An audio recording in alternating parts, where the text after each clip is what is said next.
Hi students. पिछले session में मैंने जो कुछ दिया था आपको प्रिपेयर होने के लिए,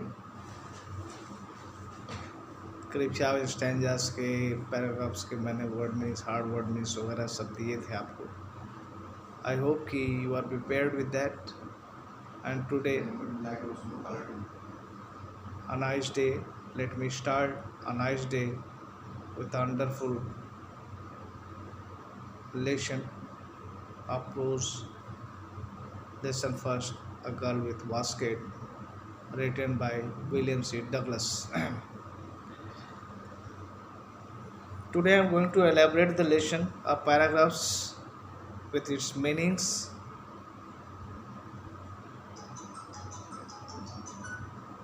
I hope all of you are following me. Let me start. Paragraph 1. I left New Delhi for the Himalayas. I was going as far as Bareilly by train and then by car to Ranikhet, an old British Army hill station located on a 6,000-foot ridge opposite a 120-mile stretch of snow-capped Himalayas. The train was slow and stopped at all the way stations. At every stop, I swung open the door of my compartment and walked the platform. Himalaya की ओर बढ़ते हुए मैं दिल्ली छोड़ चुका था। मुझे बरेली तक रेलगाड़ी से जाना था और फिर कार से रानीखेत तक, जो अंग्रेज सेना की एक पुरानी पहाड़ी छावनी थी और जो बर्फ से ढके 120 फीट फैले हिमालय की पर्वत श्रेणी पर 6000 फुट की ऊंचाई पर स्थित था। The train was slow. Train बहुत धीमी गति से चल रही थी and stopped at all the way stations, और ये लगभग सारे स्टेशनों पर रुक रही थी। At every stop I swung open the door of my compartment. सभी स्टेशनों पर जब ट्रेन रुकती थी, मैं अपने कंपार्टमेंट का दरवाज़ा खोलता था एंड वॉक द प्लेटफॉर्म, और प्लेटफॉर्म पर उतर जाया करता था, टहलता था। The next paragraph, paragraph 2. The platforms were packed with people, Sikhs, Muslims, Hindus, soldiers, merchants, priests,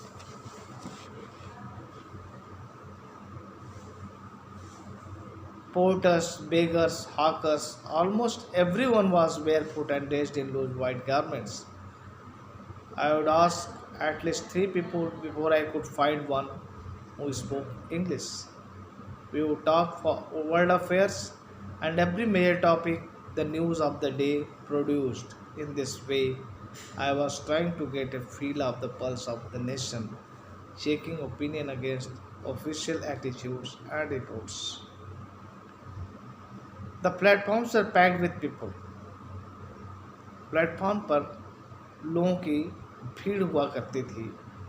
उनमें सिख्स होते थे, मुस्लिम होते थे, हिंदू होते थे, सिपाही होते थे, व्यापारी, पुजारी, पोर्टर्स, कुली, भिखारी और छोटे मोटे सामान बेचने वाले hawkers. Almost everyone was barefoot and dressed in loose white garments.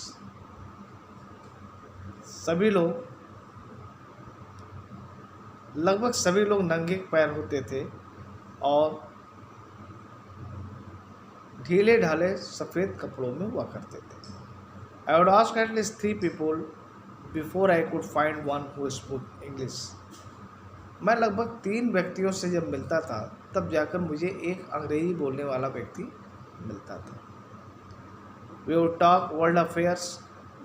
हम दुनिया के सारे विषयों पर बात करते थे। And every major topic the news of the day produced, और उस दिन के महत्वपूर्ण समाचारों पर चर्चा किया करते थे। We would talk world. In this way I was trying to get a feel of the pulse of the nation, checking opinion against official attitudes and reports. और इस तरह से सरकारी सूचनाओं के और सरकारी कर्मचारियों के विचारों और उनके व्यवहारों के आधार पर लोगों के विचारधाराओं के अनुसार हम एक राष्ट्र के नब्ज को जानने की कोशिश किया करते थे। I was trying to get a feel of the pulse of the nation. इस तरह से हम एक राष्ट्र के नब्ज जानने की कोशिश किया करते थे। Checking opinion against official institutes and reports, सरकारी सूचनाओं के खिलाफ लोगों की क्या विचारधाराएं हैं, सरकारी कर्मचारियों के खिलाफ लोगों की क्या विचारधाराएं हैं, इस आधार पर हम एक राष्ट्र के नब्ज को जानने की कोशिश किया करते थे। Now the paragraph third. The route lay through one of the richest of India's agricultural areas. This was the plain of the Upper Ganga River, 1,000 feet above sea level, but tropical. The Ganga was brown shade, swollen with floodwaters. Its overflow inundating thousands of acres of rice. To the north were jungles, great expanses of grass higher than a man's head, and unbroken except for an occasional clump of trees, the home of tigers, elephants, pythons, and cobras. Everywhere else there was flat land running to the horizon, but dotted here and there by the sacred banyan trees or by rows of bakal trees, shaped like M's and having thick twisted trunks. Hot humid air was moving in from the southwest. Monkeys, some of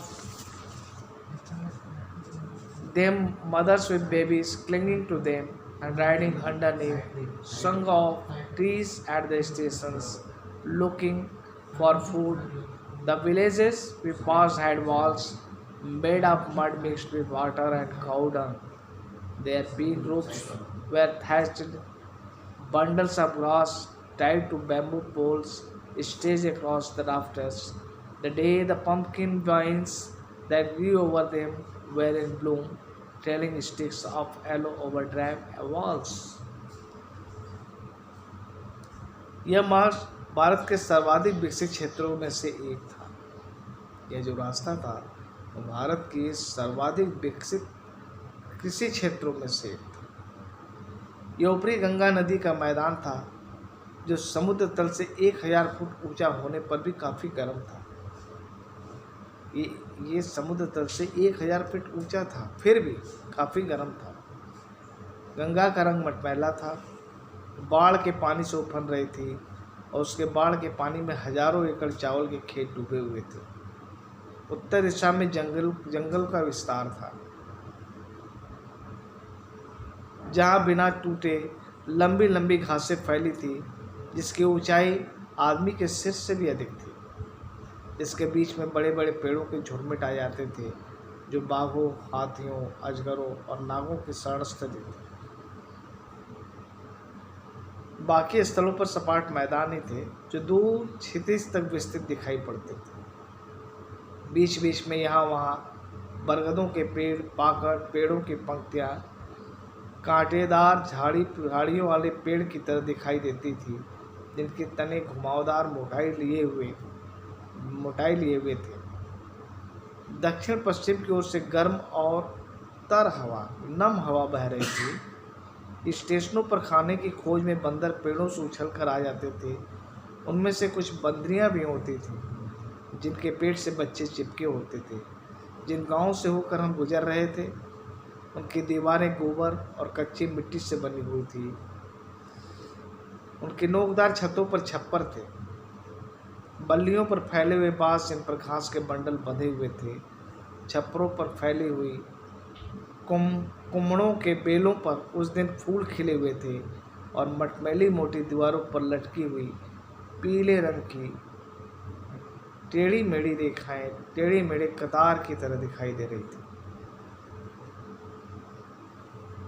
And the fourth paragraph of the day, At one station, my routine of talking with people was interrupted. As soon as I alighted, a group of young children gathered on me. They were selling baskets, hand woven, reed baskets with simple designs and patterns. They held the baskets high, shouting their wares. I did not know, but conveying unmistakably their desire. लोगों से बात करने का सिलसिला एक station पर टूट गया। जैसे ही मैं डिब्बे से नीचे उतरा, as soon as I alighted, जैसे ही मैं डिब्बे से नीचे उतरा, a group of young children gathered around me. छोटे बच्चों की एक टोली मेरे चारों ओर इकट्ठी हो गई। दे आर सेलिंग बास्केट्स, वे टोकरियाँ बेच रहे थे। हैंड ओवन, हाथ से बुनी हुई। रीड बास्केट्स, बेत की बनी हुई टोकरियाँ थी। विथ सिंपल डिजाइंस, जिसमें बहुत ही साधारण तरह के डिजाइंस बने हुए थे एंड पैटर्न्स बहुत ही साधारण तौर तरीके से बना हुआ था। They held the baskets high, वे उन टोकरियों को अपने हाथों में ऊंचा उठाए हुए थे। शाउटिंग देयर वेयर्स, और वो अपने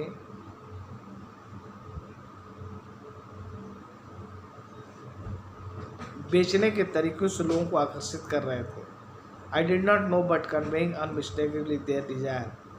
मैं नहीं जानता कि क्या कह रहे थे, लेकिन इतना तो निश्चित था कि उनकी इच्छाएं क्या थी। Today with this 4 paragraphs I am stopping my day for the day.